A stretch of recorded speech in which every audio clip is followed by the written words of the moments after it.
Speaking of popular features on BBC Radio Scotland, it's time for The Dream Surgery, which is very exciting. Psychologist and dream expert Ian Wallace is here. Hi, Ian. Hey, Callum, how are you? Yeah, I'm very well, thank you. I'm very well. Now, I'm sure you're familiar with the idea of the surgeries that we do on Radio Scotland, which is if you've got a problem or a question, a concern about anything in particular, then we hear them. You get in touch, 80295. Today is dreams, which I think is fascinating. I suppose we're eating a lot of cheese at this time of year, Ian. Now, bear with me on this one. Because I've often heard it said that cheese leads to weird dreams. Is that true? No, it's completely false, Callum. Really? An old wives' tale. And the reason for that, the reason if you eat cheese or any fatty thing that's hard to digest before you go to sleep, it means you have restless sleep. So you wake up a bit more frequently. So you remember if you've been dreaming, and usually the quality of your dreams is not as good either. You will get exactly the same effect if you have a huge vindaloo before you go to your bed. Okay, interesting. Not recommended though. Okay, good. That was one thing I wanted to get out of the way straight away. The other one is that I've heard it said that we dream every night. The reason we either remember them or don't is indicative of how deep a sleep we've been in. So if you're in a deep sleep, you don't remember your dream when you wake up. But if it's a kind of rubbishy sleep, then you can remember it far more easily. Is that true? No, that's not true either. Oh man, I've been led astray. Yeah, so 2 out of so far. We'll have to Okay, that's what we're here for though. So what happens when we dream, everyone dreams. We dream for about 2 hours per night. So we spend a 12th of our life dreaming. And the dreaming state, the so-called REM, rapid eye movement state, is the lightest dreaming state, and it's very close to wakefulness. Wow, okay, good. I'm enjoying this already. If you've got questions about dreams that you've had, perhaps you can remember them. I know a lot of people write them down, actually, don't they? A lot of people wake up and write a dream down so they can remember all the little details. If you've got a question for Ian, if you want an explanation for something that you've been dreaming about, then give us a call, 08085 92 95 00, or text 80295. An interesting thought here about the winter solstice and dreams, Ian. So first of all, does the time of year kind of influence how we dream? Yeah, we tend to dream better in the winter just because it's colder. So it's always better to sleep in a cooler room. And also just because we are aware of the changing daylight and night length, it means that we have a feeling that something's changing. So our word solstice comes from the Latin sol and stis. It means the sun standing still. So at this time of year, it's quite good to stand still and just reflect on where we've been and where we'd like to go in 2020. And that affects the way that we're dreaming when we're asleep as well. Yeah, and it's really fascinating that we tend to think that our conscious awareness is everything, but we are only aware of about 2% of what's actually happening in our brains and imagination. And the main way that we process the other 98% is through dreaming. So our dreams are aware that the seasons are changing, that day length and night length are changing. That's really interesting. Do you know, forgive me, because this is the first time I've done the dream surgery, so if you've covered some of this material before, I apologise. Let's talk about the film Inception, shall we? Yes. Have you seen it? Yes. Good, right. So what I find remarkable about Inception is the way that it portrays dreaming is so accurate. So in the way that things are speeded up and you can immediately sort of construct things all around you in your dreams. Do you like the film Inception? Does it do dreaming justice, do you think? Yeah, it does, and it's really interesting. One of my frequent dreams is, because I work with dreams a lot and work with my clients a lot and analyse their dreams, is that I dream that I'm analysing a dream for a client. Oh my goodness, okay. And then because I tend to get a bit carried away with things, I enter my client's dream in my dream. And then it can go like Inception, 4 or 5 layers down, until I get to the point, I think, what are you doing here, Ian? Let's just come back a bit. So so Inception is very good. The key thing that happens in dreams, people always say they're weird or crazy. Most things that you create, that you experience in a dream, are quite normal, but it's the juxtapositions between them, the context. So you might dream that you are in a rowing boat going down the Clyde with a tiger who's making you a cup of tea. And all that together seems nonsense. But when you look at the specific symbols that are in there, the images that are in there, you can start to make sense of them and then use that information in waking life. Wow, okay. So if you're listening to this and you're thinking, I had a weird dream or something that seems weird the other day, and you remember it, you can give us some of the detail, then get in touch so you can speak to Ian. 08085 92 95 00 is the number to call, or you can text 80295 with all your dream-related questions. Are there kind of common themes in dreams as well? Are we all picking and choosing from a few of the same topics and combining them all together? Yeah, there are very common dream patterns, and people tend to think that they all have really individual and unique dreams, but they all are based on the same fundamentals. And the reason for that is we're all human beings. We have similar patterns of behaviour and emotional experiences, and that's what our dreams are processing. So, yeah, there are very common dreams: being chased, teeth falling out, can't find a toilet, Yeah. late for an exam, Yeah. naked in public, all Yeah. that sort of thing. The red light going on in a radio studio and you haven't got a clue what's planned for the next 3 hours. That one happens to me quite a lot. That's the 18th most common dream, and probably the most common dream amongst presenters. The 18th most common dream? Yes. How do you know that? So a few years ago, about 8 years ago, I wrote a book called The Top 100 Dreams, which was based on over 250,000 dreams from around the world. And these are the most common dream experiences that people have.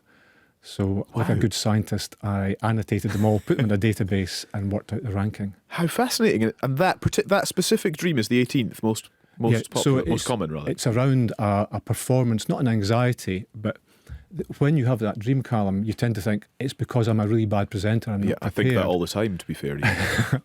But the reality is the opposite. You're an excellent presenter, Thanks. but you are probably overly critical of your own performance. And that's what's happening in the dream. You're judging yourself and your performance because you want your performance to be perfect rather than it just being really vibrant and human. Wow.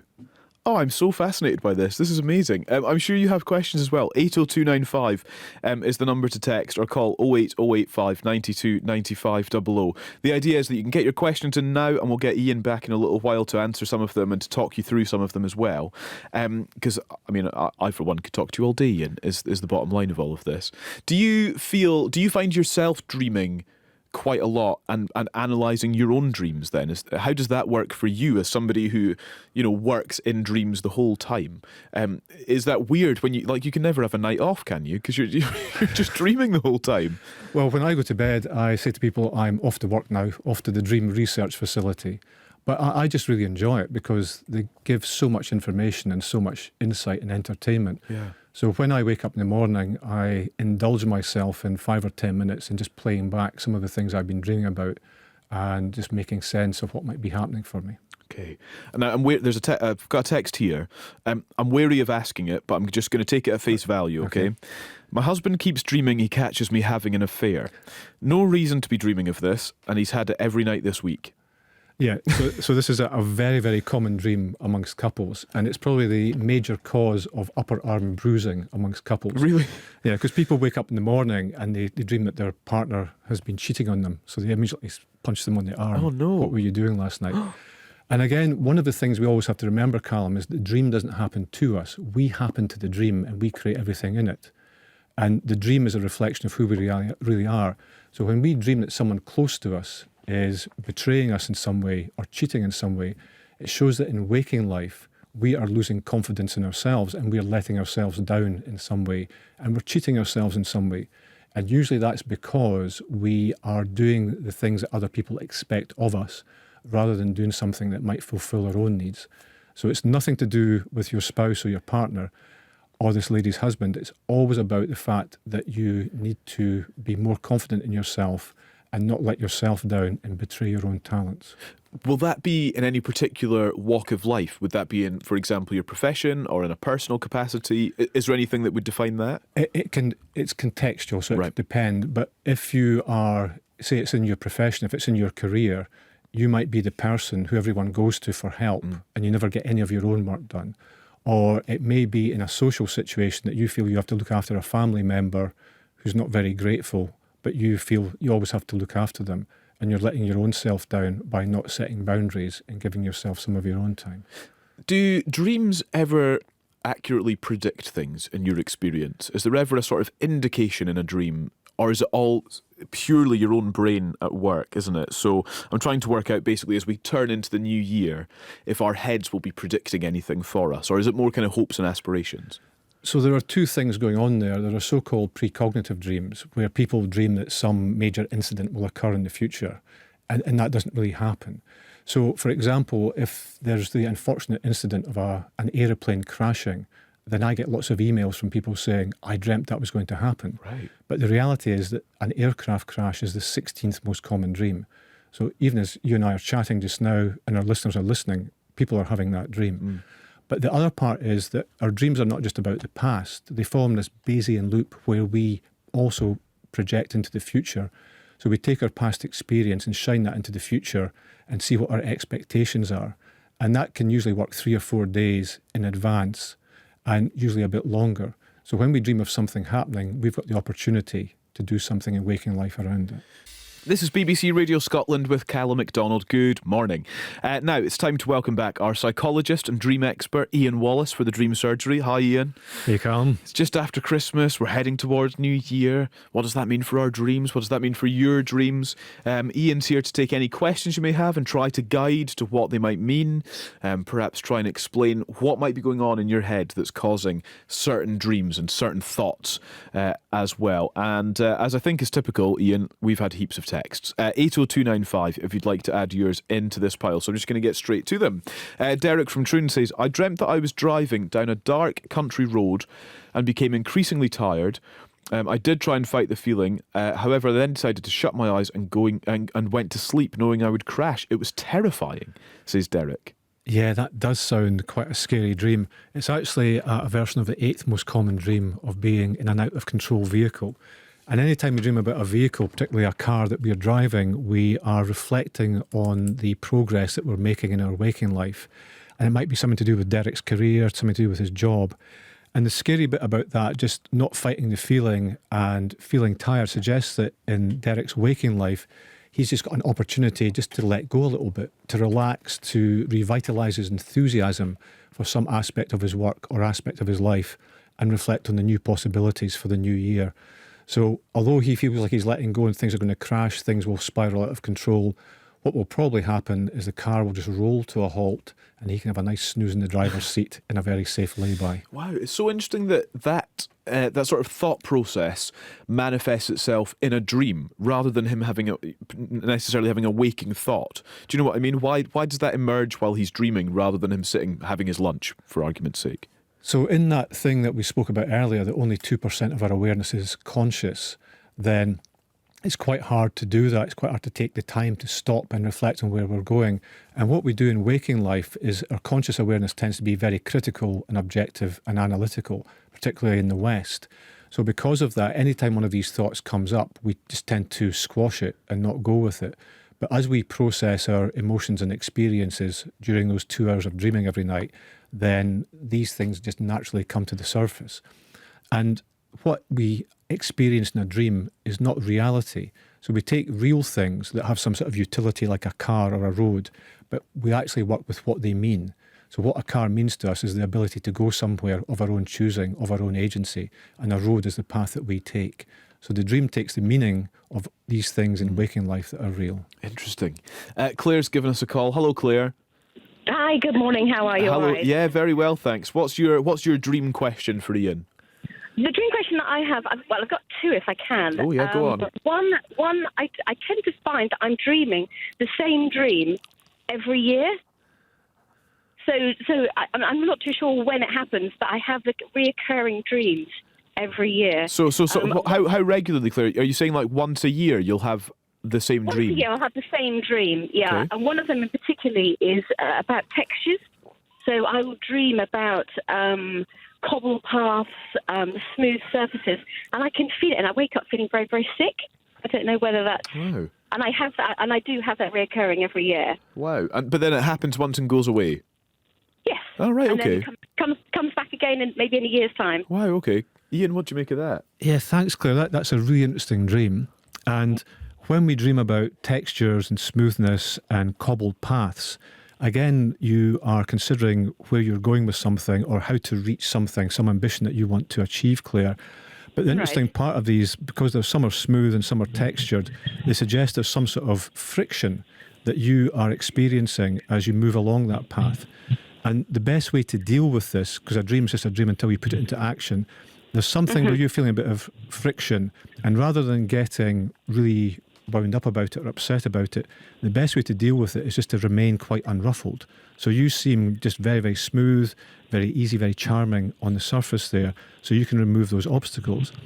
And it's interesting that when you say that you can taste it, because our senses still work a little bit when we're dreaming. And there are a couple of ways of defining taste. One is just actually eating something, having that taste in your mouth.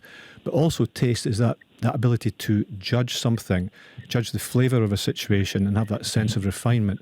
So the action from this dream that comes up now and again for you, Claire, is when you are feeling there's some sort of friction in some situation in waking life, is just to step back from a little bit and then just think from a very refined and tasteful point of view, what would you do and how might you communicate that to someone around you?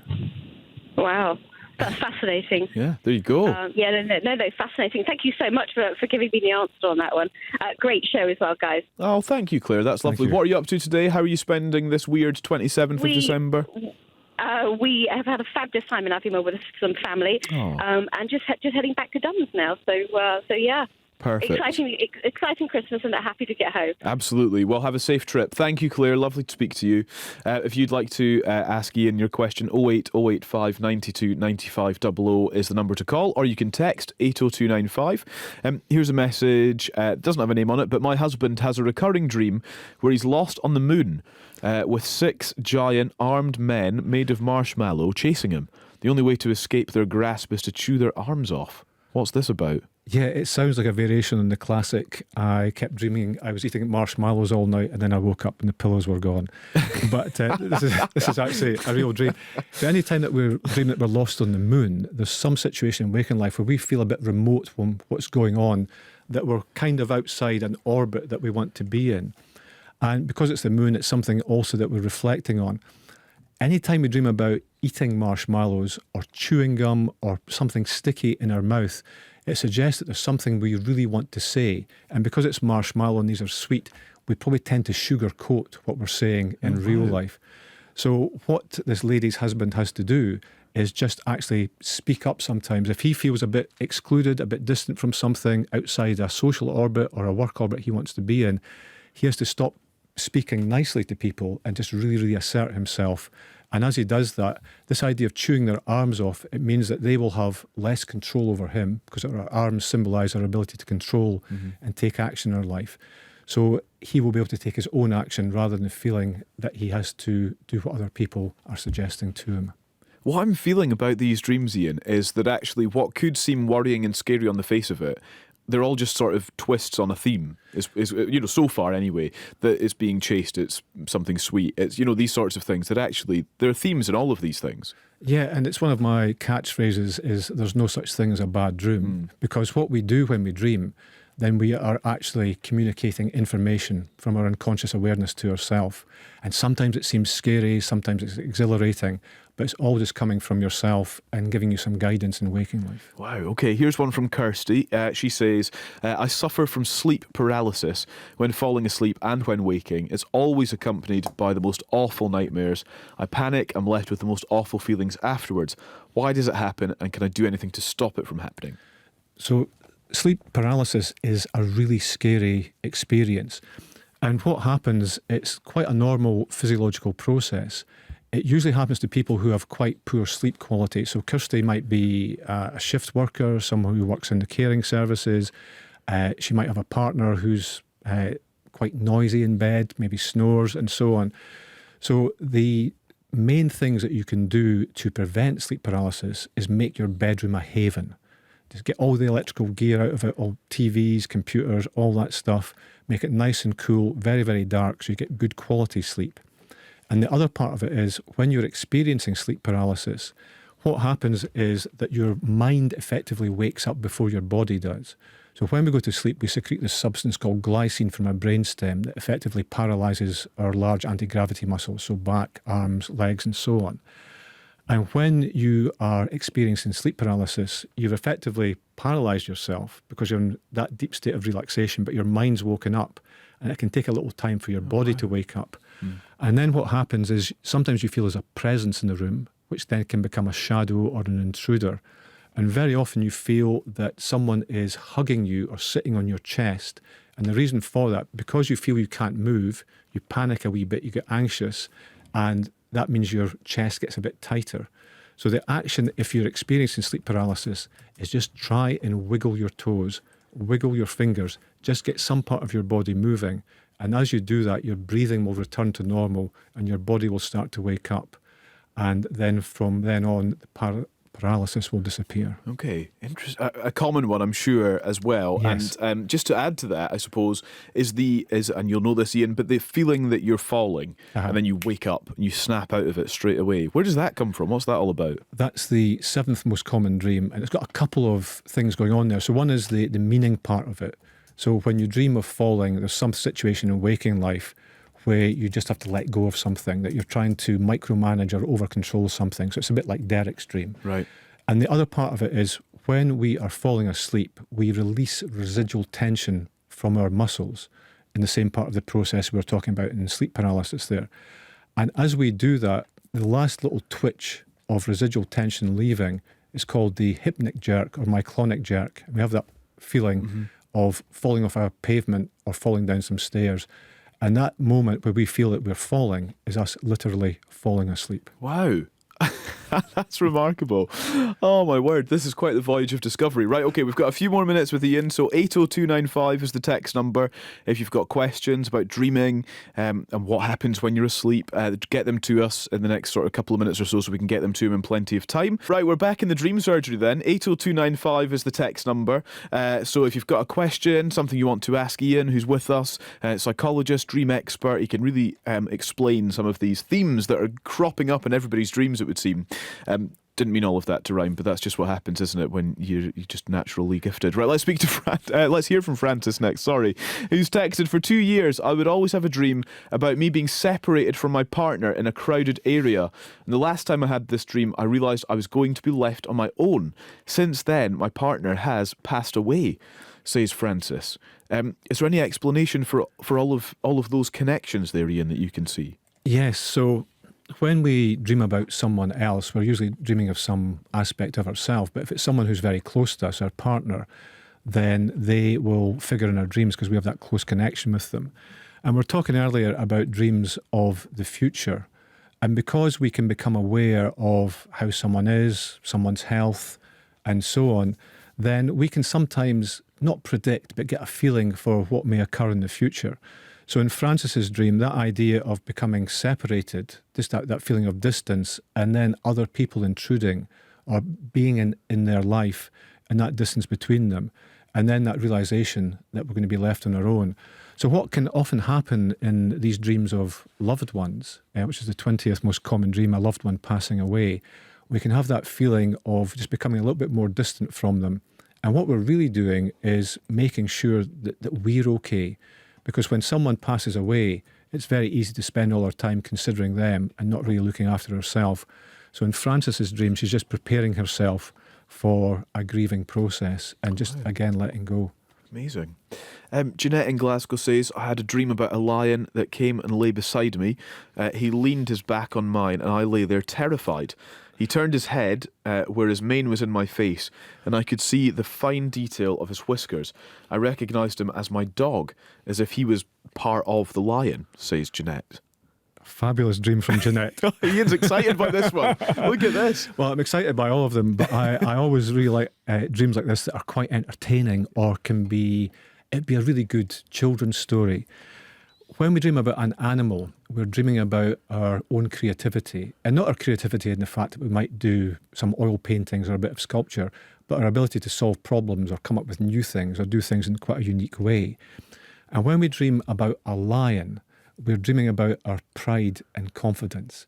And there's something in Jeanette's dream, in her waking life, where she is a bit shy or a bit terrified about showing her pride or confidence in something that she does. And then when the lion lies there, it becomes her dog. And anytime you dream about a dog, what dogs symbolise are unconditional loyalty and affection. So there was something in Jeanette's waking life where she moves from being scared to show her pride and confidence in her skills to become really loyal to her skills and really affectionate about them. So earlier on we were talking about the affair dream, when we tend to betray ourselves and let ourselves down. This is the corollary to that, where we become aware that we should be proud in what we can do and our ability to create things. Okay, great. Lynn has been on. I often dream of missing the bus to school, running to the bus stop only to see it pulling away. In Lynn's dream, this is a very common dream. So we're talking about our how we use vehicles to progress through life. Yeah. And in Derek's dream, it was a car. That's individual progress. When we dream about a bus, it's travelling with other people. So it's travelling with a group of people. So in Lynn's dream of missing the bus, it's a dream of missing opportunities to get someplace and running to it. I would imagine in waking life, Lynn is always very punctual and there quite a few minutes before the bus arrives. So the action from this dream is just to reflect on the opportunities that you'd like to explore in 2020 and make sure that you're prepared for them, and then you'll be all set to embark on that journey. Wow. Okay, Malcolm says, I keep having, he says, micro moment dreams where a part of the story keeps repeating until I wake up. What does this mean? The dream, we tend to think of dreams as being quite haphazard, but there is always a narrative to them. And it's like the setup of a movie or a story. There's always a bit of backstory, a bit of context, and then we enter into the dream and it becomes full of these little drama moments. So in Malcolm's dream, there's some situation in the dream that keeps repeating because there's a situation in waking life that he needs to pay attention to. So whatever happens in those micro moments in the dream, when he has those flashbacks and it keeps repeating, it's a bit like a very micro Groundhog Day, that idea that he has to change something, and whatever the images that he experiences in those micro moments, that will give him a clue to what he has to do in waking life. Right, okay, good. Man, we're getting through some good stuff here. This is really cool. Right, Alistair says, I can't understand my dreams. They are all scattered, except one when I'm in prison that is so vivid it is exactly like being there. Why does that happen? So that's interesting that he feels he dreams, can't really pin any of them down, apart from this one that just keeps sticking with him. This is a really interesting dream for a number of reasons that Alistair's having. So the idea of scattered dreams, so everyone's dreaming, we do it for about 2 hours per night, and we're not really remembering those dreams. The more meaningful dreams that we have are the ones that stay with us. And the more meaningful the dream, the more impactful the emotional experience that we have in waking life. When we dream about being in a prison, particularly in a prison cell, it suggests that in waking life there are some restrictions or constraints that we're placing upon ourselves. And it can feel really easy to think that other people are preventing us from doing something. But the reality is that we're preventing ourselves from doing this thing. So in Alistair's dream, in this quite common dream, usually people dream they're in a cell or in prison. And then when they realise, when they walk around a bit and explore in the dream, they find that the door to the prison or cell is unlocked. Right. And they can just open it. So there's some situation in waking life where Alistair needs to give himself permission to do something, permission to step over a threshold and step out of a situation where he feels he's being held back a bit. And he needs to have the courage to do that, just to take that step, open the door and move beyond whatever might be limiting him. There you go, Alistair. Okay, let's speak to Jerry on Fortrose. Hello, Jerry. Hi there, how you doing? Yeah, good, thank you. I think you've got a shared dreaming experience that you're going to put to Ian here. Yes, hi Ian. It's a strange experience because both myself and my wife have the exact same dream. We used to live in Bells Hill, and 18 years ago we both moved up to the north of Scotland, just past Inverness. But we both keep dreaming that we're back in our house in Inverness, and we're both upset because we can't understand why we have moved back to that house. And we're quite kind of like a wee bit upset when we're waking up. We're like, had that dream again? And we both seem to have it. What does it mean, man? Thanks, Jerry. Anytime you dream about a house, Jerry, you're dreaming about your own self, and your wife's dreaming about her own self. And the reason for that, Jerry, is the number one dream symbol is the house, because houses have got insides and outsides, and so do we. When you dream that you're back in your old house, this is the old house from 18 years ago, Jerry, is that right? Yes, that's right. Yeah, you're back in Bells Stayed in Hill. it for about 9 years. Yeah. So there's something from that time, there was an identity that you needed to show to other people, Jerry. There was a way that you had to show up and appear to other people. And when you and your wife have that dream, you feel that you are having to show up to people in a particular way rather than the way that you would prefer to. So the action from the dream, Jerry, is rather than trying to please other people and live up to other people's expectations, is for you and your wife just to be yourself. And the other part of the dream is really interesting, that when you have shared dreams, it usually shows that the people that are having the shared dream have got a really, really strong emotional bond. This dream can often happen when people who have been through a really intense emotional experience, quite often siblings or spouses, have this dream. that because you've got a shared emotional experience and because you are open about your emotions to each other, then you'll tend to use the same dream symbolism and create these same dream scenarios to just give that reflection in waking life.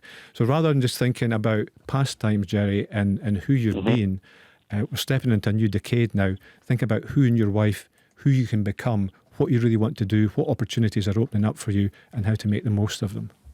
How's that, Jerry? Thanks. That sounds good. Thanks for that. No worries at all. Jerry, thank you very much. Nice to have you on the programme this morning. Lovely to speak to you. Jerry in Fortrose there. Ian, thank you. We're out of time, I'm afraid. But thanks so much. What a fascinating, whatever it is, 20 minutes or so. Yeah, well, thank you, I'm just Callum. intrigued. And thank you to all our lovely listeners for sharing those dreams with us. Absolutely, absolutely. It makes it what it is, doesn't it? It's just so fascinating to have sort of, explanations as to what some of these themes are hinting at and getting at and demonstrating about us, especially at this sort of turn of the year time, isn't it, going into 2020? Because there's a lot there that feels like, right, okay, new start, here we go. Because we tend to think about our dreams as being all about past experiences, but the reality is, as we've seen from some of these dreams, they also help us understand our future expectations and just to weave all those together and to understand who we can become based on who we have been. Nice one. Ian, thank you so much. Lovely to speak to you. Thank you. And Happy New Year when it comes as well. You too. We'll see you soon, I'm sure. That's Ian there, a psychologist, dream expert,